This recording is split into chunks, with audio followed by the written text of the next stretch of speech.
Listen to the 48 Hours podcast for shocking murder cases and compelling real-life dramas from one of television's most watched true crime shows. Go behind the scenes of each episode with award-winning CBS News correspondents and producers in Postmortem, a weekly deep dive. Listen to 48 Hours wherever you get your podcasts.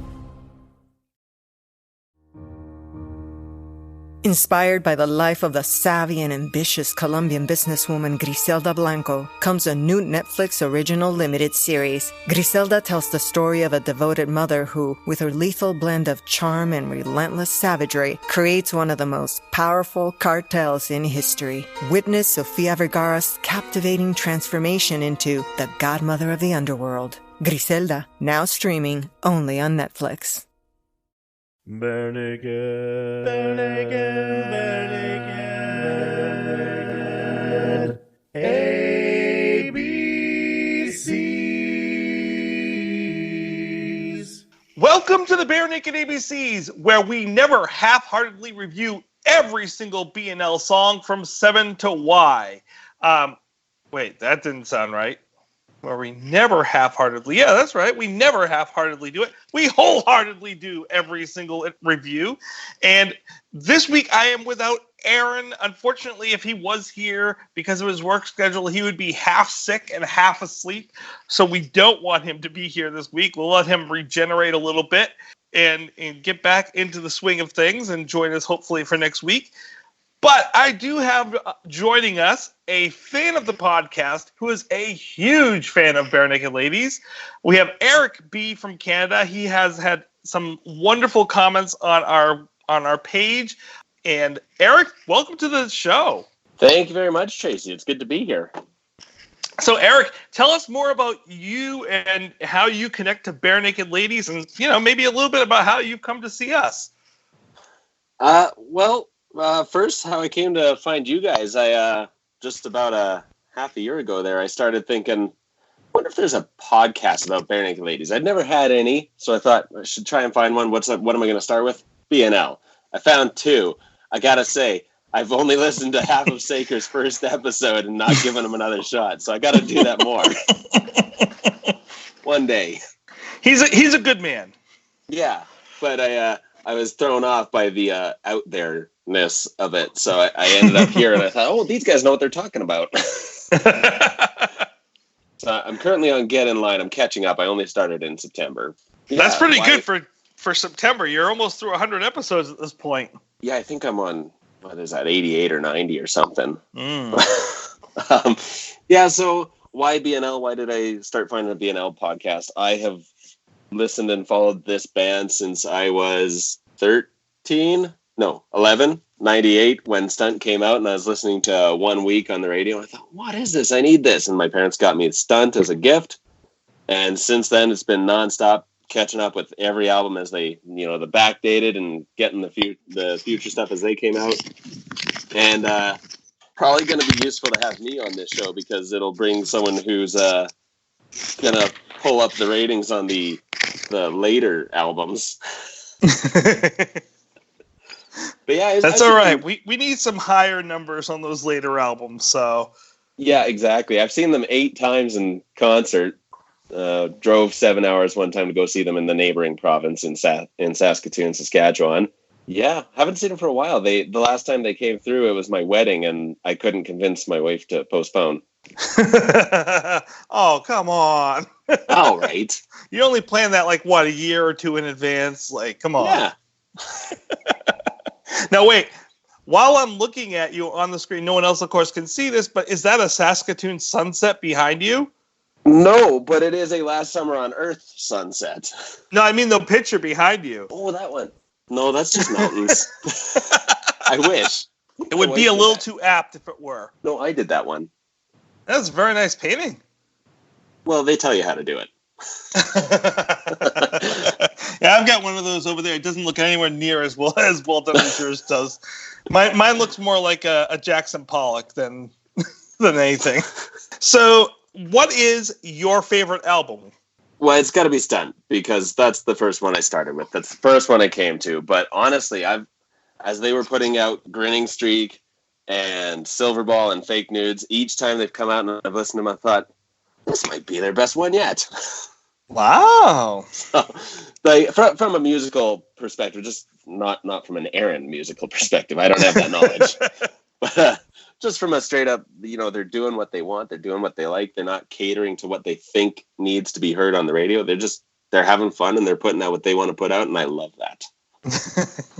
Well, I think I'm starting to come around to it. And I think part of what has allowed me to come around to it is if I want to hear stuff that is similar to or more reminiscent, not in a negative going backwards in time type way, but more of we're going forward with a similar type sound, I can listen to Steve. Like he explores but still stays in the neighborhood of the older type sound that he's kind of does naturally. And then I can listen to this newer version of the band for different versions of songs.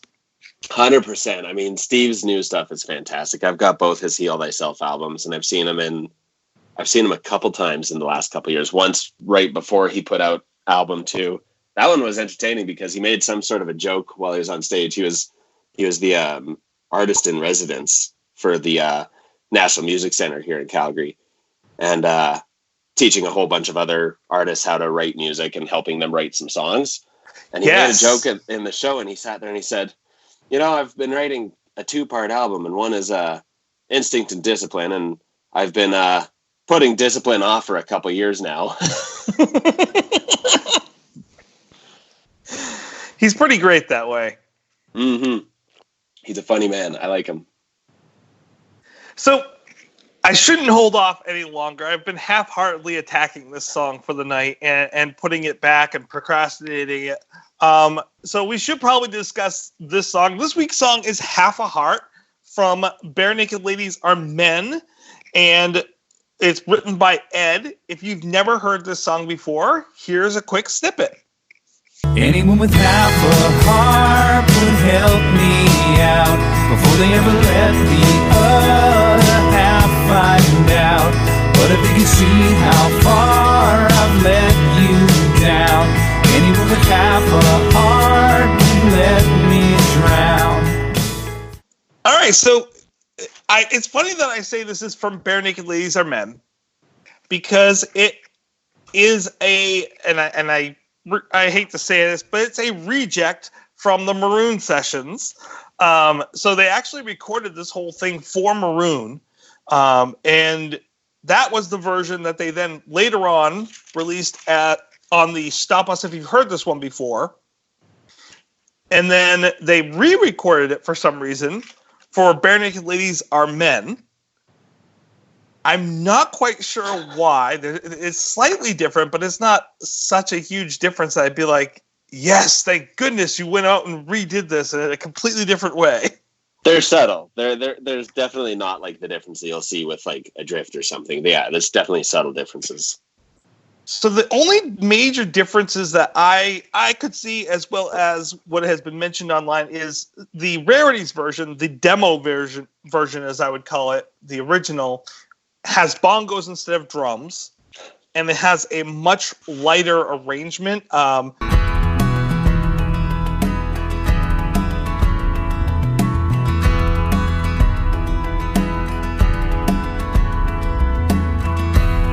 Drunk on wine, I'm amazing.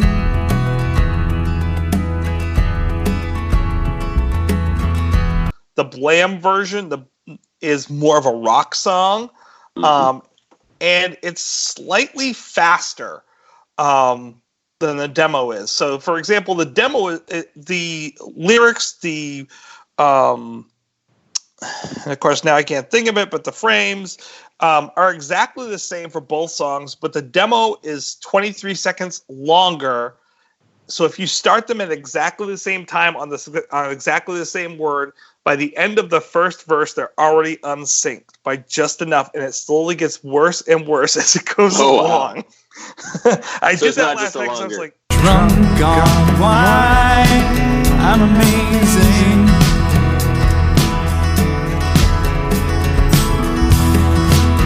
bitter pill. It's my raising.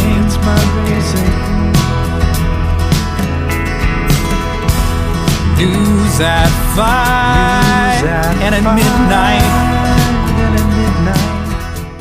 Yeah, it's just a hair.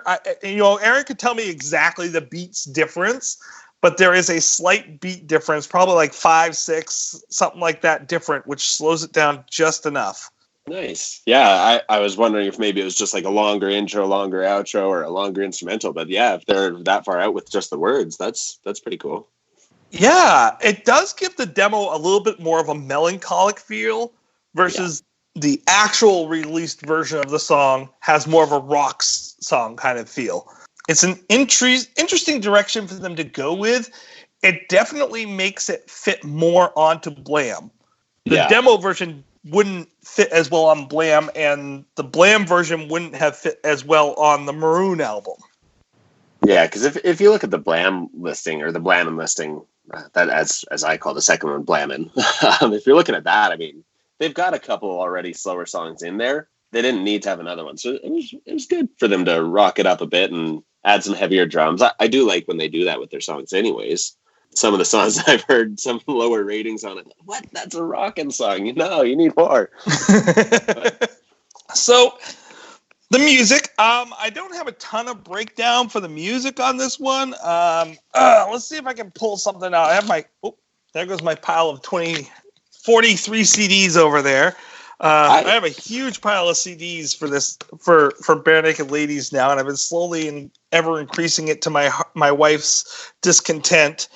I've got actually shelves hooked up on one of our room, and one shelf is holding the yellow tape, one shelf holds all of the BNL CDs, one holds Steve CDs, one's got their record, one's got Stop If You Heard This One Before Special Edition. Yeah. It's pretty good. Oh, I've got a little clock made out of the Stunt CD. My wife made that for me for our wedding. So there's a little clock that runs on the Stunt CD. Oh, that's really cool. It's wicked. That's a mainism. You got to be careful there. Was that wicked? Wicked. In terms of the actual music, it's pretty generic. You got Jim on the electric bass. You get Kevin on the electric guitar and piano. You get Steven on electric guitar. You get Ed on acoustic guitar. And you get Tyler on drums. So in percussion. The only thing that's different is from the typical is that you get Kevin on electric guitar. So you have a double electric guitar in there to mix with Ed's acoustic guitar. For sure. It works really well. I always like when Steve and Kevin double up on their electric efforts too. They complement each other really well all the time. They do, and they're actually amazing, both of them, even though they don't give themselves the credit they deserve for their efforts on the guitars. Steven's always saying that Ed's the better guitar player, and Kevin always likens himself to a pianist, but I think that they're both actually pretty good guitarists. Oh yeah, 100%. I'll have Aaron.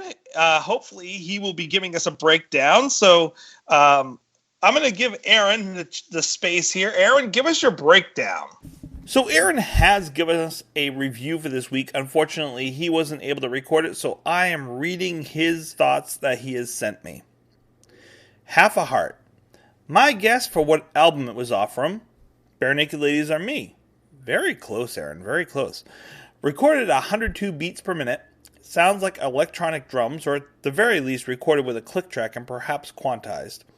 In the key of E, the main flow of the song seems to follow a progression which bounces between the tonic to the third, to the fourth, to the seventh, and occasionally stops at the fifth, which of course leads back very prettily to the tonic.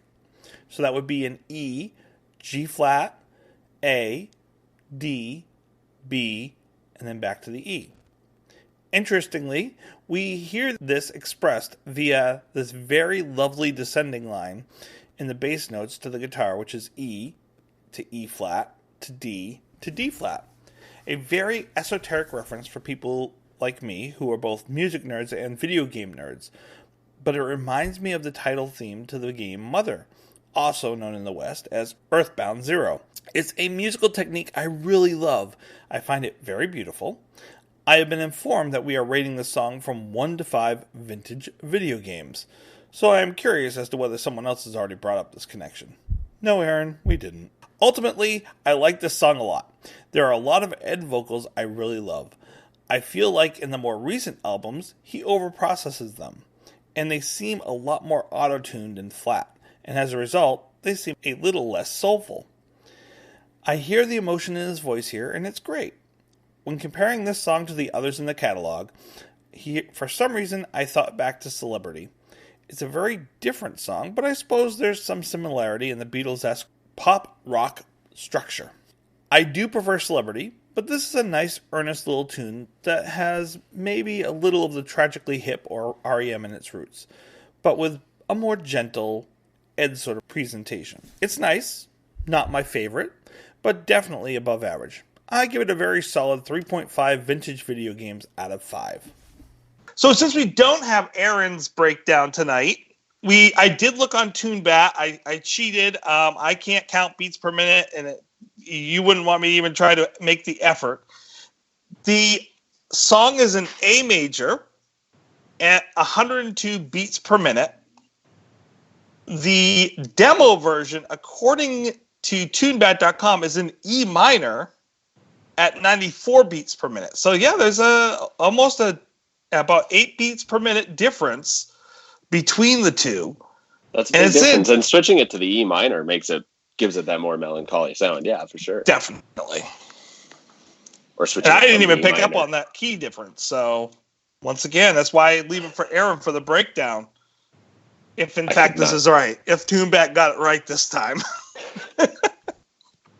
Well, they say there's something different about it, and we could tell that. So right. I can go that far. Yeah. Now, since I'm not a music person, so what do you think about the music for this? Let's talk about our feelings. Let's talk about our feelings. Do you have a couch for me to lie down on there? It'd be a long drive for you. Oh yeah, okay, good point. I'll stay here.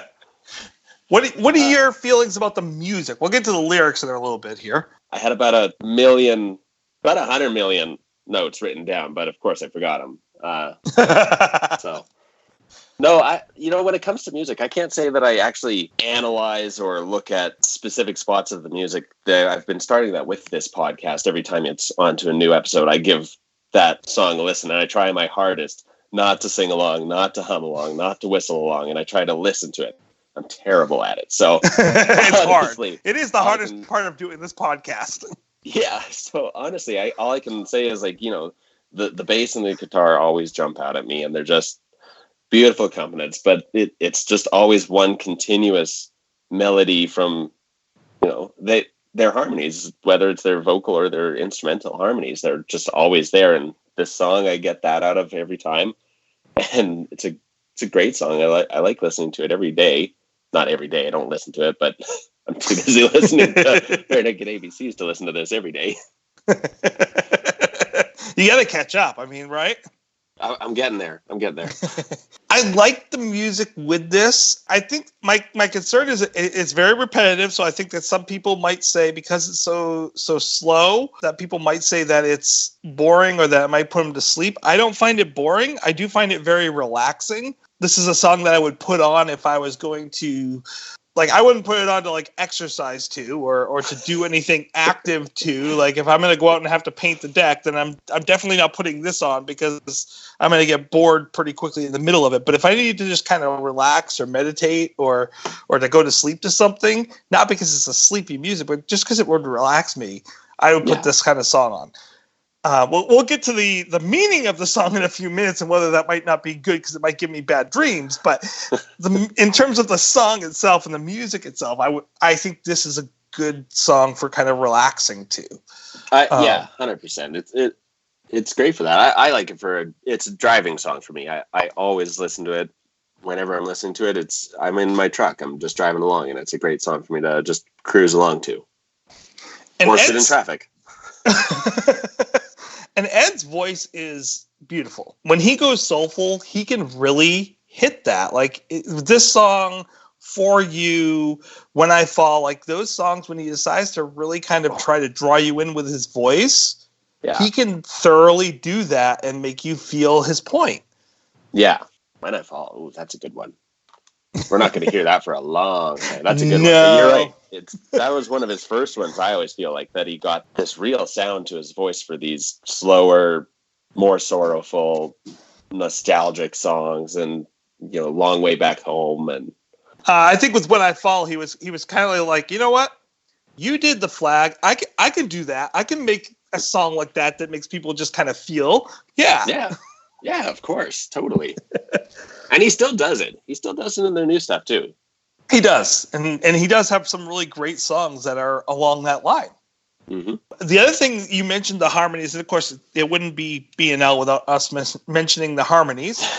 This is another song with harmonies, of course. I feel like when there's not harmonies, it automatically drops the rating immediately. So we got harmonies this week, which is good. It's going to give it a higher rating in my book already. One of the things that I think is really kind of neat about this, though, is they use the harmonies to kind of pinpoint moments. You get a lot of solo Ed, but then the harmonies kind of come in to kind of highlight some points that they want to make. Let's get to the lyrics, actually, because I don't have much more to add about the music itself. Sure. It's beautiful. Once again, Tyler and Jim kind of really drive it in the background. They're kind of backseat driving this song, but Ed's leading it. Yeah. And I mean, this song, it's more about the lyrics, in my opinion, than the music. So, I mean, when you with the lyrical melody and the lyrics themselves, that's what really brings us on. That's where the meat of the song is. Yeah. And the lyrics are why I could never listen to this song with my kids in the car, and why I could never just listen to this as I'm going to sleep. It definitely gives it a time and a place that you can listen to it. Sure. When did this one come out? 2007. Yes. I've been listening to this for 13 years. Yeah. Yeah. And I've never known the right lyrics until the last few weeks. For a couple. When you're like, I gotta figure out what this is saying. I have hopeful lyrics, but they've been wrong. The lyrics are very interesting. It's very poetic, once again. It's not coming straight out with saying anything that he's trying to say. It's a number of different takes that you could have on this song. From the very beginning, drunk on wine, I'm amazing. Bitter pill, it's my raising. Drunk on wine, I'm amazing.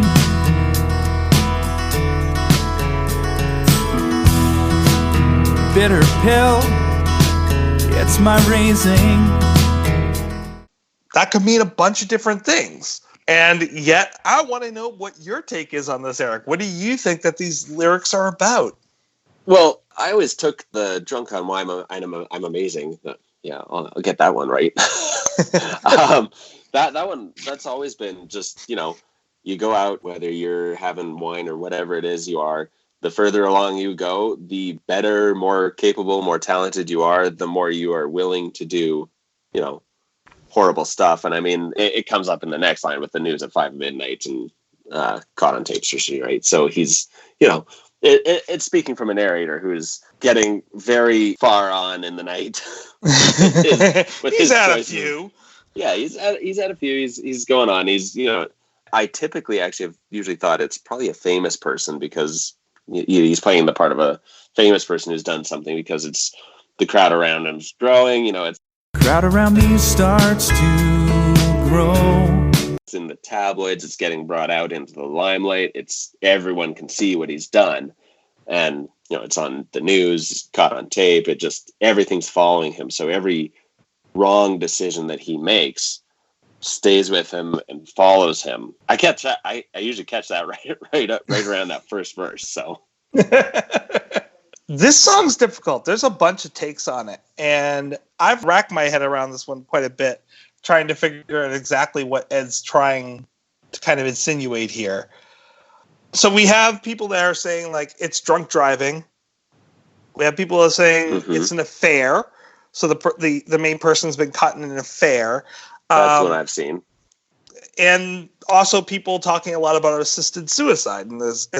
So with going back to the drunk driving goes back to the flashing lights. And this one's the one that out of the two major ones of drunk driving and the affair, this is the one I lean toward a little bit more with these lyrics. Although it could be both. It could be he was caught drunk driving with someone while he was having an affair, and there we go. We get the whole story. the drunk driving kind of goes to that flashing lights, and Ed likes to turn a phrase. Ed likes to try to plant ideas and put things in there for people to kind of make multiple decisions on. Mm-hmm. And if we take the lyrics straight forward, it's just a person who's made some kind of bad choice in there and doesn't want his significant other to find out, and is now contemplating suicide, wishing that he would die, and that people would just let him die rather than letting his spouse or partner find out. Wow. The internet goes way darker on these things than I do.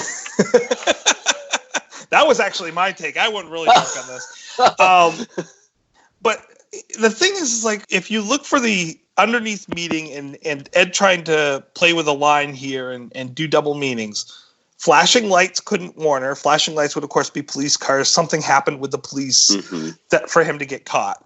And we know that he's caught because it says, anyone with half a heart would help me out before they let the other half find out. By the way, love that play on words. Like let's play around with this half thing as much as possible here. Yeah, if you have a half that would help out, I mean, then what's the other half? The other half is the one that's gonna, let you lie in the bed you made. Oh, and see, I heard it as like people often refer to their spouse as their better half. Ooh. So before they let the other half find out, before you let my partner find out, you would help me out and you would let me drown. But if they could see how far I've let you down, and even with half a heart would let me drown. You would let me fail, and I take it to the part of like actually dying. Like you would let me die before I have to deal with the guilt of seeing my partner deal with all of this stuff that I have now dealt with and what I've painted myself into a corner to deal with. Oh, okay. But also going with that turn of phrase, bracing now for the impact. Bracing now for the impact. So yes, bracing for the impact of like, I have got myself in the situation and my spouse is going to find out, my partner's going to find out, the community and my audience is going to find out, and I'm going to have to deal with that. He likes to turn a phrase though. Bracing for the impact is something you would say for a car crash. Yeah. And I almost wonder if this is him also saying that he had hit someone while drunk driving, or he got into a car crash drunk driving. That's one that I've seen before. I don't know. I always look at them a little more metaphorical myself with the flashing lights. I never pictured sirens. I just pictured, warning lights, amber lights, just it's a red flag, just red lights, nothing that anybody could have warned her. Say, I usually go to the affair side of things on this particular one. And I always think, no amount of warnings could have shown her what was actually going to happen. And it, sure enough, it did. And, she's messed up a relationship, paint myself in a corner. He's lying his way out of it all the time. And obviously it's a person that's a celebrity because they were caught on tape. And, no one's going to be caught on tape and put on the 5 and midnight news if unless they're a celebrity. I look at it every time as, it's the tabloids. He's got paparazzi following him around. So yeah, he's caught on tape, and then bracing now for the impact. I just took that as a metaphor. His whole life is going down, playing in flames, just it's all coming down, bracing now for the impact. She's going to find out. And then for that chorus there, I always just pick up that, where you're saying the other half is the better half. And I'm just thinking the other half is the multifaceted people watching the news, watching the tabloids.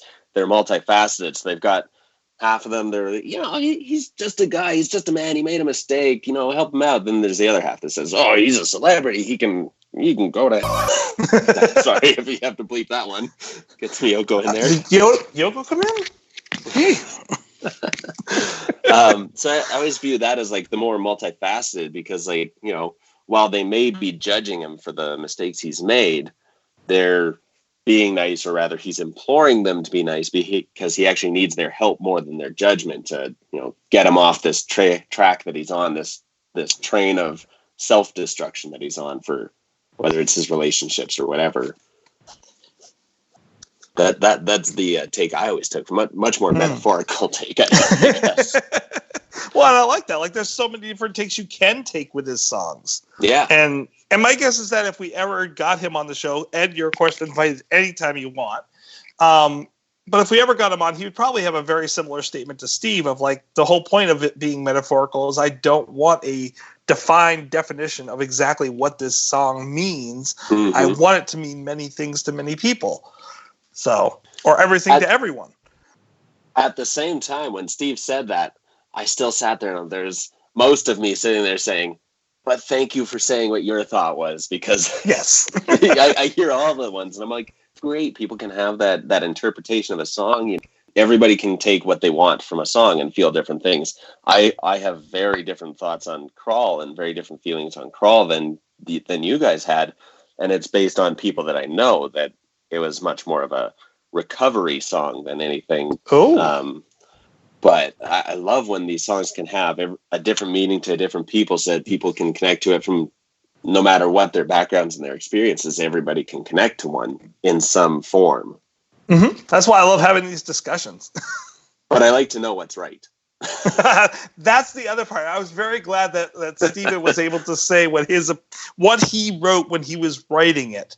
Especially that one. Well, that one's been out there for 30 years. Like, people have really been wanting to know what it meant. So yeah. So then we get ourselves to the bridge. Once again, the bridge usually is the time when they're going to announce kind of what they're thinking. But he goes the other direction and he makes it even more metaphorical, and you don't know what he's trying to say here. I was going to say I have big question marks usually for how I interpret that. I just like it. It makes it seem like this whole song is just him having a nightmare, dealing with something that he's dealt with in the past, and he can't quite come to any kind of resolution. So you're taking the sleeplessness from being the nightmares keeping him awake or something. Right. Or I shouldn't say nightmare so much as he is stuck between wanting to sleep and can't sleep. He's got anxieties and he keeps replaying these mistakes in his mind over and over and over again, hoping to find resolution that never comes. It's who needs sleep, and have more of a deep discussion about why who needs sleep is there. Oh yeah. Who needs sleep? I don't know. You're never going to get it. I always pulled that part. I always pulled that part of by being like more of a thought on in the space between sleep and sleeplessness, we redress all our wounds. If we replace all the hopelessness. In the space between sleep and sleeplessness, we redress all our wounds. If we replace all this hopelessness, then we could rest. I always take that as being that the time that you take heals all wounds, and if we sleep on it, if we take a moment, step back, cliche me kind of mentality, but think positively. We can rest again ourselves. If we take that time, if we step back, we can fix ourselves and climb back out of hopelessness. It's kind of where I always took that from. It's me pulling obscure metaphors. The positivity. I always pull the positive sides of these songs, though. I listen to you guys, and every time you say something darker, I think, that's a really positive song, though. And see, in me, for this song, my mind did go really dark. Like, in between sleep and sleeplessness, in that moment that we can't fall asleep, but we want to, we redress all our wounds. We're going over all these mistakes and these regrets that we have. If we could replace all this hopelessness, then we could rest. But that's an if-then statement, meaning it hasn't happened yet, that he can't get there. He continues to, he can't replace the hopelessness. He's stuck in this pattern of redressing this wound over and over again, and he can't rest. Yeah, I mean, it's great. I like this song. And you think that he's just kind of repeating, anyone with half a heart would let me drown. You think he's just going to keep repeating himself, but he changes some of the words in this next revision of the chorus. Anyone with half a heart would let me drown. Mm-hmm. Anyone with half a heart would pull me down. Mm-hmm. So like almost like they would humble me is what I kind of hear him saying there. Like anyone with half a heart would humble me and kind of pull me back down to earth. I've lost myself in my celebrity. I've lost myself in my ability to make these poor choices. Like, why didn't you get me back in place here before I made this bad choice? Anyone with half a heart would let me fall. So once again, humble me. And then the last one, anyone with half a heart wouldn't care at all. Mm-hmm. And that's once again where I go to the assisted suicide. Where the like anyone like you would let me fall, you'd let me die, you would just let me go, and you wouldn't care, you wouldn't try to keep me here. Yeah, go ahead. No, go. I was gonna say I just have an obscure note here. It's a quick little paragraph. Anyone would judge him. He's judging himself and could see why people would tear him down and let him drown in his mistakes. It's that whole ending that's just. It's not saying that would help me out or anything. He can just, it's his thoughts. Everybody else is judging me because I'm judging myself.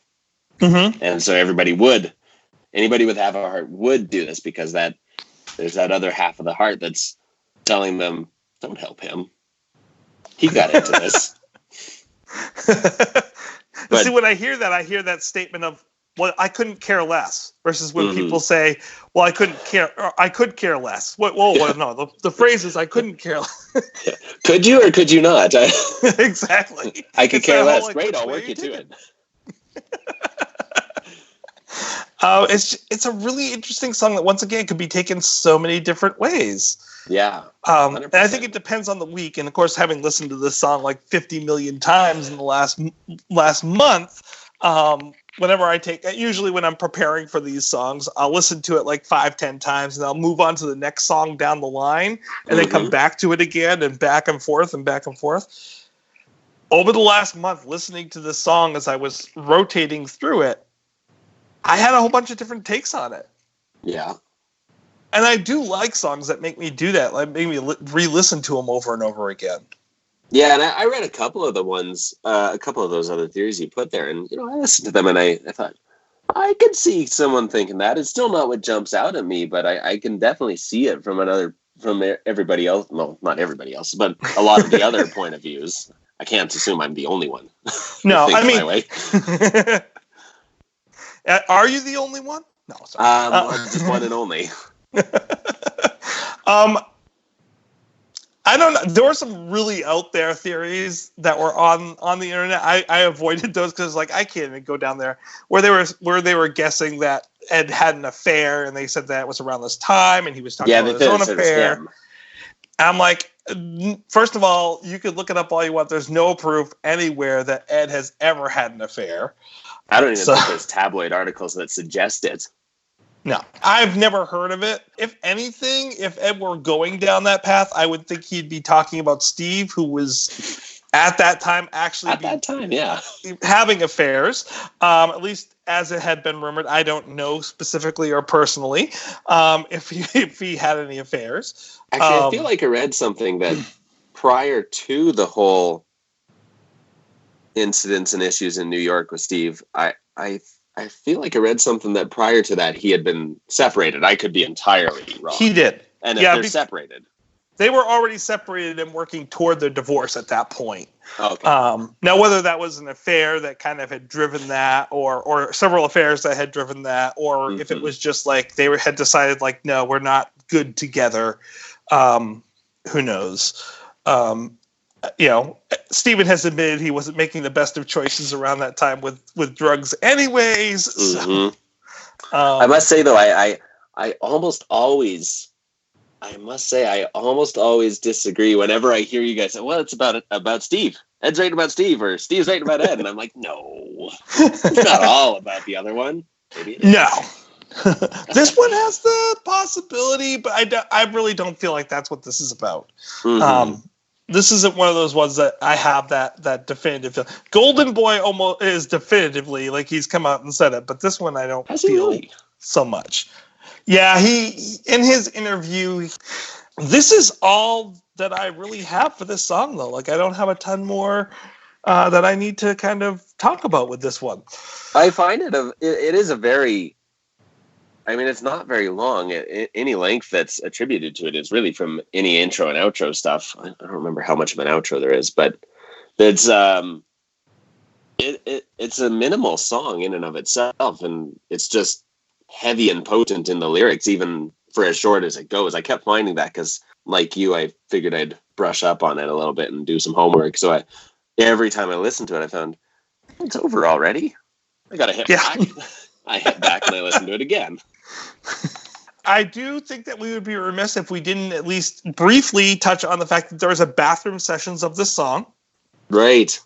It is once again, like a lot of the bathroom sessions, it's only Ed.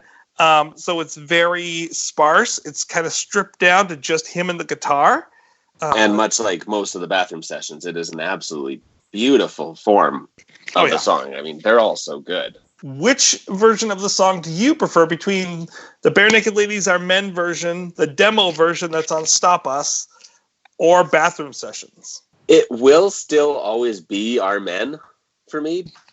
It's typically the song that I hear first. It's rare that an iteration will take precedence. It happens. Keeping It Real is one of those ones that happens where the iteration that they did with the Persuasions is just takes it up a notch. But typically it's the first version of a song that I know that is always the best. But there's a caveat with that, in that the bathroom sessions are always just as good, or maybe a touch more for certain reasons. But I go to this one first because it's on my iPod. I don't have those bathroom sessions on my iPod, so I always go to this one. I like the bathroom sessions version.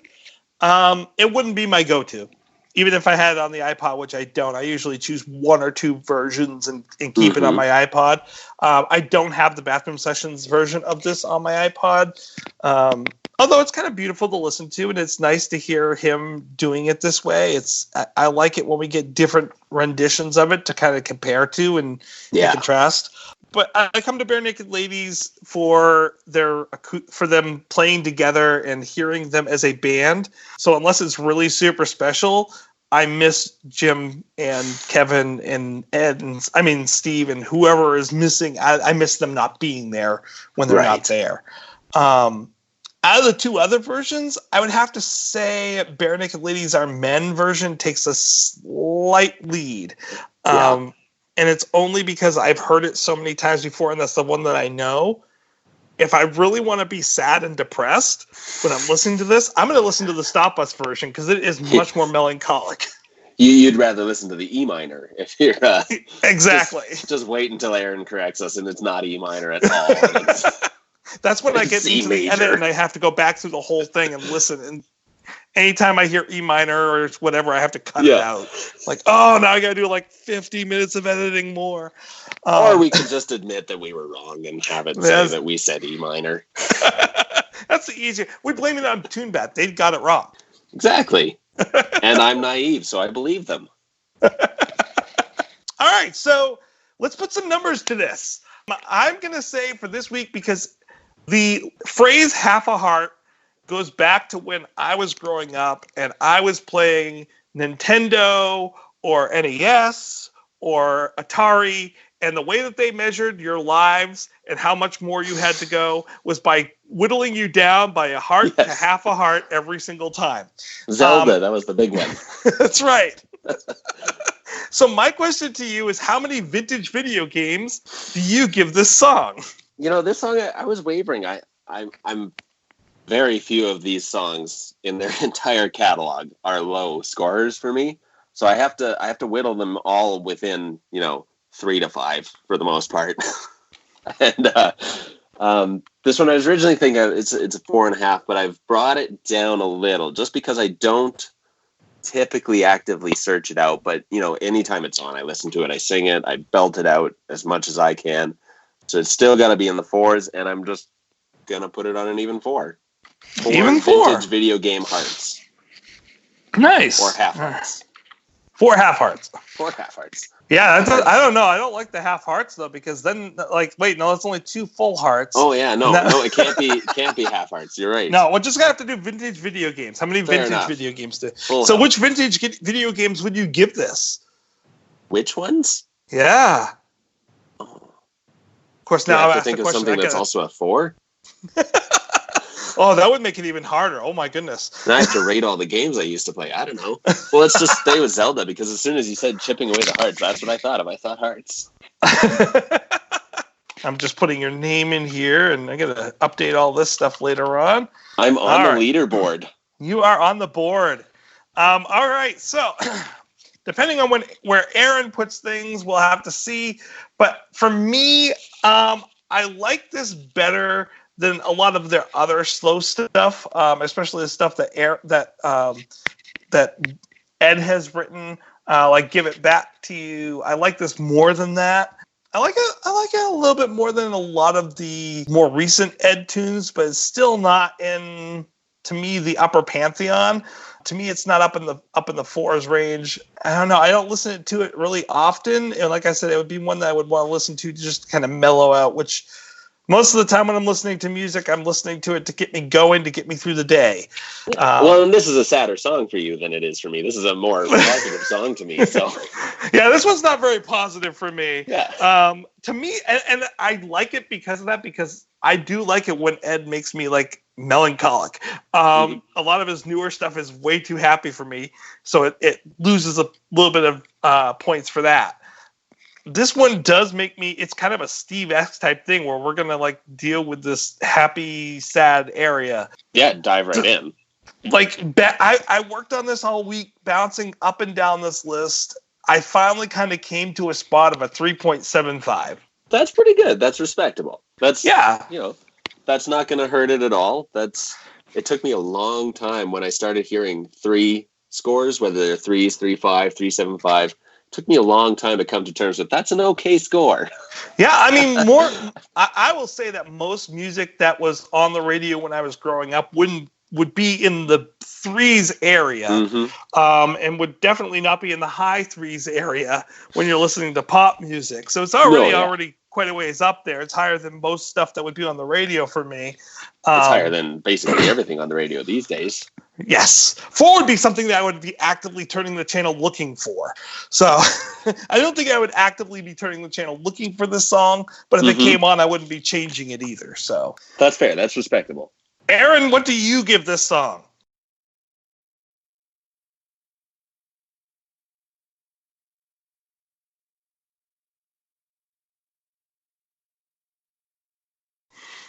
All right, well, reach out to us on social media. On Facebook, we're at BNL Podcast. On Twitter, we're at BarenakedABCs. Gmail, we're BarenakedABCs at gmail.com. And our website is www.bowlingstormtrooperentertainment.com. Please reach out to us and tell us what you think. We got a fan mail here back in December that I haven't had a chance to read yet. It's from an Erik B. Wait a minute, Erik B. That sounds familiar. That sounds really familiar. I don't know who that is. Erik, you write us a lot of great emails, and I don't always read them off. Often because by the time I get to them, we've gone far beyond the song. You're about a year past it. That's right. But you did mention this one. I do want to go over it. I want to say it was in reference to every subway car, and you said, I must take issue with all of you on this one. I absolutely love this song, and it's one that I actively seek out and belt out when I'm driving, an easy 4.5. Feels fun, and in my opinion, is an edgier sound. I'm not going to say they sound like a hard rock band, but it has a certain crunch to the music that I really dig when BNL brings that sound. First lines are fine. I feel like they set the tone for how long this guy has been tagging her face on cars for the world to see. His backpack is worn out and old, but covered in his medium and still works like new for its purpose. I believe the part about going underground is at the turnaround is not that he has been painting the walls of the turnaround, but rather that this is also where the trains are parked for the night. He's found a pristine canvas down there with all the stopped trains, and he lets loose on them all. Just my 2 cents, and I must apologize for yelling at you all when you gave scores lower than 4s. It's true. Erik, I have to say thank you for doing that. Like, it's emails like that when you post the comments on our website, and I encourage other people to go out and do the same, because I really do like having comments and people talking about their thoughts about this. It's the ones like that where I was like, I gotta have him on the show. Like, he's got these really great breakdowns of what he thinks about the show. Well, thank you very much. That's especially nice of you to read that one and be so positive, because that was my very polite way of saying you're all off your rockers. You know what? It's good for us to hear that. We need to hear that sometimes. I'll write it on every episode now. Usually Aaron and Michelle and I will come to heads on a song. Mm-hmm. But when we don't, it's good for other people to reach out and say, no, you're way off, and here's why. Like, yeah. Just because we all agree on something doesn't mean we're right. Matter of fact, probably there's a good chance we're wrong. So it's always going to come down to, different experiences and different perceptions of a song that people are going to pull different things. And a lot of those other songs that I find you guys being a little less courteous positive or less positive about, they're some of my favorites. I mean, you guys are super great at other ones like Break Your Heart, and not that what's the deal with alcohol? You all love alcohol so much. It's a great song, don't get me wrong, but it was never a 5 for me. I was baffled by that. I can only speak for me, but for me it was a formative song that came out in I was in college. I wasn't huge on alcohol, but I was around a lot of people that were, and so it spoke a lot to me when I observed other people using alcohol. Okay. And of course, I've listened to the song for almost 20 years now, so I've brought out every single meaning that song could have. For sure, I was 11, so that didn't help. No, I think that's probably gives it a different meaning to the song at that point. But I, too, have also listened to it for 22 years now, and it's a great song. I love it. It's just never been one of my top echelon songs. So I was boggled by this whole podcast. Everybody in unanimous 5s. Really? Well, and it was so when I was in grad school and listening to alcohol over and over again, while we were at the billiards hall playing pool over and over again, drinking alcohol while playing billiards, while listening to the song Alcohol, it's kind of an ambiance, and it brings a lot of reminiscence about that time. I can see that, for sure. I get that. Yeah. Go out, buy your B&L tickets. They just went on sale for the U.S. tour with Gin Blossoms and Toad the Wet Sprocket this week, or last week, actually. By now, they're probably all sold out, but go out there and try to find some tickets if you can. Those silly scalpers. I have to give a special clap for the band on trying to find ways past the scalpers and the computer bots that go in and buy tons of tickets on Ticketmaster and then sell them at huge prices. Mm-hmm. Their idea of coming up with their own app that you have to then download and get the password to enter into Ticketmaster that morning, and they're only going to release it at the moment that tickets go on sale, is just genius. That app I picked up that app. That app is actually really good in and of itself. You scroll through, you got a whole bunch of scuba diving videos from Ed and stuff. It's great. Oh yeah, it was probably the best idea that they have had, because it keeps you up with the band, but also keeps those bots out, because you're not gonna the bots can't get the name and the password as quickly as the fans are going to get in there and get it, and then boom, paste it right in real quickly. Excellent idea, guys. Good job. Way to go, BNL. Good job. There are so many people out there that in the music industry that continue to say on interviews, we wish there was a way to get past all this problems. And whoever the inventive genius was to come up with that, it worked. Because I was able to go in half an hour later and still get my tickets. So you're going? I'm going. I got front row seats. Oh, are they coming to you, or do you have to travel for them? I have to travel a little bit of distance. They don't tend to come to Maine anymore. They don't play our rooftops anymore. They're just a little too big for that, I guess, which is sad, because I missed out on my one chance to see them on the rooftop. But oh no. You guys in the States, though, you're really lucky, because you get the Last Summer on Earth. You get these outdoor summer shows. You can be there, t-shirts and shorts. Oh, and yeah. they finish up their summer, and then they come in December and November to Canada, and we're bundled up in our parkas, and we scarves, and you get to the auditorium, and you don't want a coat check, so at your chair you've got just 1,000,000 pounds of winter outerwear that's just puddled around you. Not quite sure why they do that to you guys. I don't know either. I keep petitioning them. It was summer show for once. It's their native country. Mm-hmm. I guess they figure we can handle the winter. Well, we'll go to Canada in the winter. They're used to going outside. At least it's not an outside show. Yeah, exactly. I haven't run into one of those from them. I have run into winter outdoor shows before.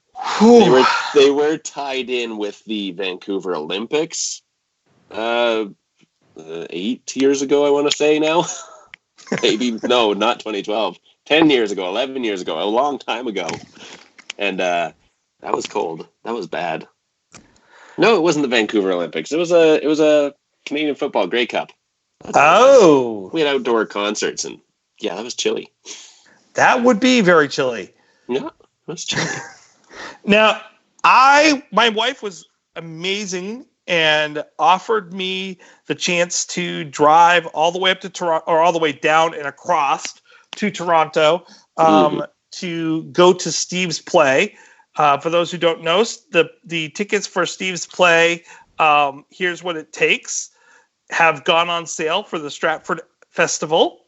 I don't know if you're going, Eric. I went to go buy tickets and could not rise myself to the occasion to pay the price plus spend 30 hours in the car, and meaning I would also have to do two nights in a hotel for a play. I think I'm gonna have to wait for it to go on Broadway and see it when it comes up to Boston instead. I've got the same problem there. It would probably be a close to 30-hour drive, or I could hop on the plane. But flying to Toronto is beyond bonkers pricey. Yes. My wife's, I will let you go. I'm like, I can't in any conscious way consider driving that long and spending 2 nights in a hotel to see a play. It's Stephen Page, but I still can't get myself to do it. She knew that. That's why she offered. She knew that you she wouldn't offered go. She because she's going to go see Dave Matthews a lot this summer. So she offers you to go to the really far ones so that you won't go, and she'll still have fun with the kids. That's right. He's not going to go. It's too far, so I'll offer that one.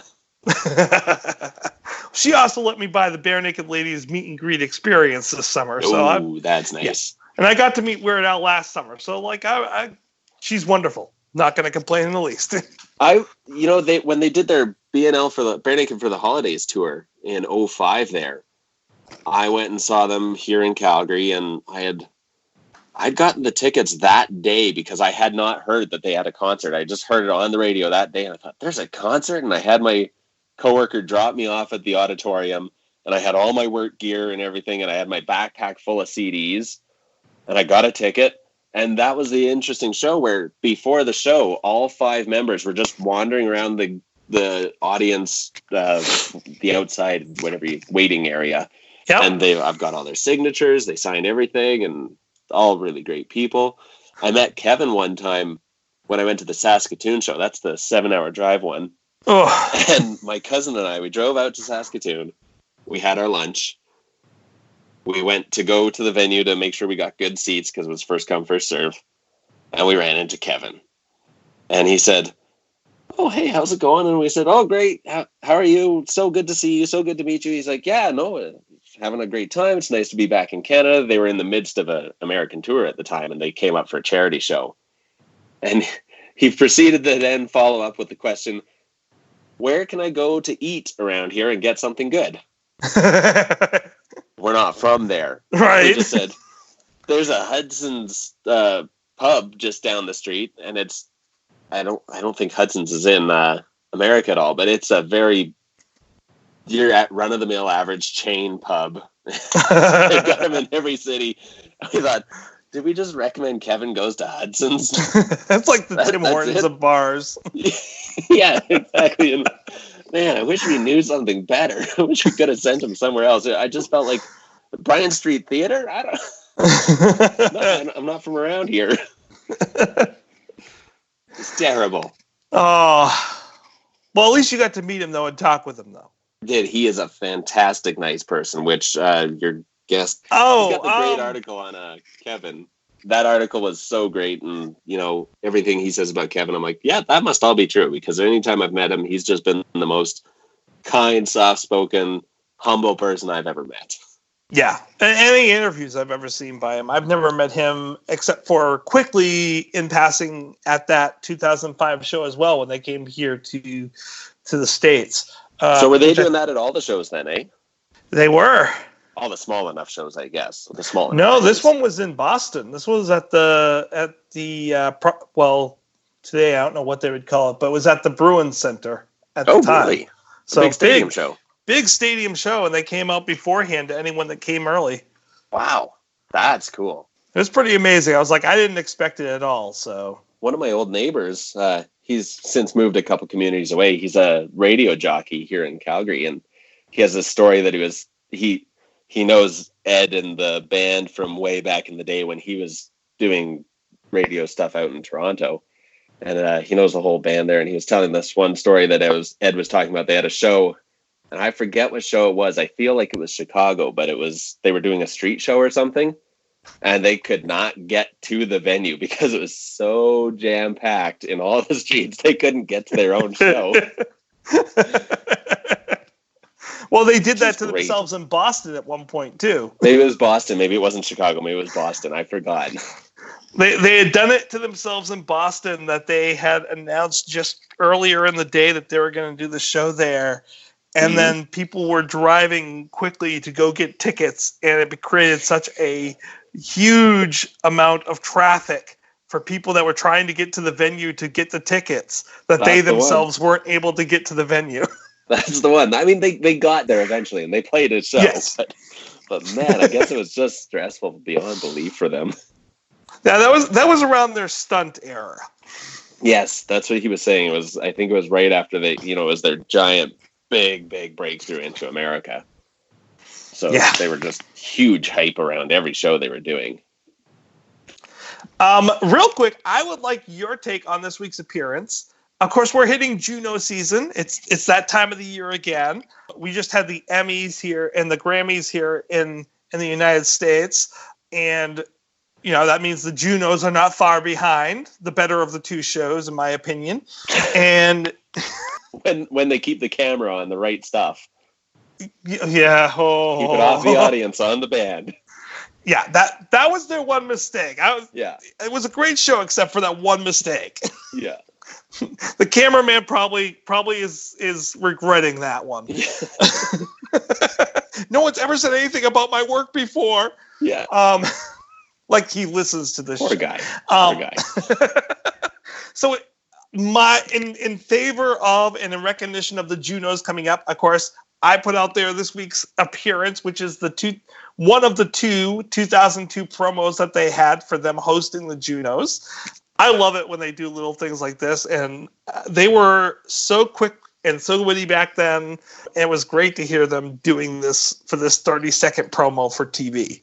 So good, so funny, and I love their St. John apostrophe S joke, because it's such a big point of contention out there between St. John, New Brunswick, and St. John's, Newfoundland. And I don't live on the East Coast, so I'm okay saying this because nobody's going to hunt me down. But one of them spells out Saint, and one of them writes ST, and I couldn't tell you for the life of me, but heaven forbid you get it wrong. Yes. Andrew, Andrew, Justin, tell me which one's which. Yeah. Andrew, which one spells out Saint? Don't tell him where I live, though. He'll come out here. That was a great one. I watched that Juno's performance, and my mom taped the whole thing for me as well. Because again, we're going back to I was just past 10, and yeah, that was a great one. And I think that's probably the same one that Tyler had his drumming on his head, drum disease. They were great hosts for that. What a great choice! Perfect entertainers. They were like amazing, and they should have them hosting it every year. Like they would be great with. That would be wonderful. Ricky Gervais can keep the Us? Oh. No, he doesn't do the Oscars. He No. does the Globes. He can keep the Globes. He does the and Globes. BNL can keep doing the Junos in Canada. And I'm happy as a Something clam. tells me that Ricky Gervais won't be doing the Golden Globes much longer after this year. Yeah. Well, I think they already said that. Was it Tina Fey and someone else? Amy Poehler. Is it Amy Poehler? Yeah, they're back doing it next year.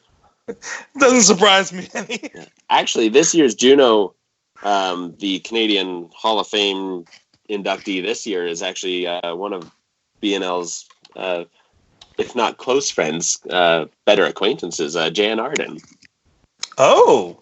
Yeah, she's getting in this year, and that's I think a big one too, because she's vastly underrated, I think, in our country and probably elsewhere as well. But she's so good, and so it's nice and to it's going to be get that too. And it's going to be done in Saskatoon. Yes, it is. We keep coming back to that today. Place of Saskatoon sunsets. Where can people find you if they want to hear more from you? They can find me in Calgary, where I work. I don't have an online presence. I don't have a show. I don't have anything. They can come find me. They can also go on our website and hear more of your comments. You comment a lot, and I love it. So please continue doing that. When you're not on the show, you're more than welcome to comment anytime. Good point. They can come on the show. They can come on the website. They can find my comments, and they can lambaste me for anything I've said they don't agree with. My guess is they'd probably agree with you more than us at that time. I will never put money on that. You're welcome back anytime, by the way. It's been great having you on. I'm free next week and the week after, and keep going. I love having people on the podcast that are listeners. You guys are what I do this podcast for. You guys are really a blessing. It's the wrong time of year, but I would even say a Hanukkah blessing. Oh, sorry, Mel. I worked hard for that one. That was a hard one to go for. That was a really, really good one, because normally I can see those coming, and this hit me like a train. I didn't expect that at all. So join us next week for Hanukkah blessings. Thank you very much for coming on the show. Thank you for having me. It was a great fun. And we'll see everyone next week for Hanukkah blessings. Thanks, that was fun. Don't forget, no regrets, except maybe one.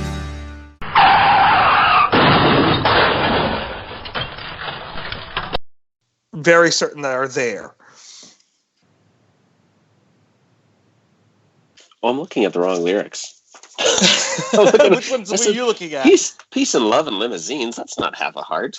No, that doesn't sound right. Down to earth. We did that a while ago.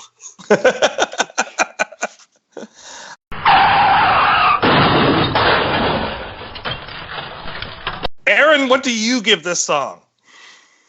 We'll put his thing in here. Well, I give it a 2 because it's really repetitive. I don't know. Aaron's going to come up with something where he's like, something that we didn't hear because he's got a musical ear. He's going to be like, they did this weird thing that no one else knew, and I like it all the more because of it. I give it like a 5. Like, well, and if he takes the darker side of it like you do, I mean, he says many times he follows the darker side, so maybe he's going to come on board with this one. And Aaron is the Kylo Ren of our podcast. Yeah. With his 3-pointed lightsaber and everything. I'm the Yoda, and I'm usually really super positive about BNL. He comes in like with the Kylo Ren type aspect of like, life is dark and evil. I'm a little more like R2-D2. I just kind of say random stuff and nobody knows what I'm talking about. I like that. To celebrate joining Pantheon Podcasts, Rock Camp, the podcast, the official podcast of Rock and Roll Fantasy Camp, is giving away a guitar signed by Mike Portnoy of Dream Theater, Marty Friedman, formerly of Megadeth, and legendary shredder Zakk Wylde, plus our rockstar counselors like Vinny Appice, Monty Pittman, and more. To enter to win, simply follow, rate, and review our podcast on your preferred platform, and that's all you have to do. For more information, go to rockcamp.com/podcast.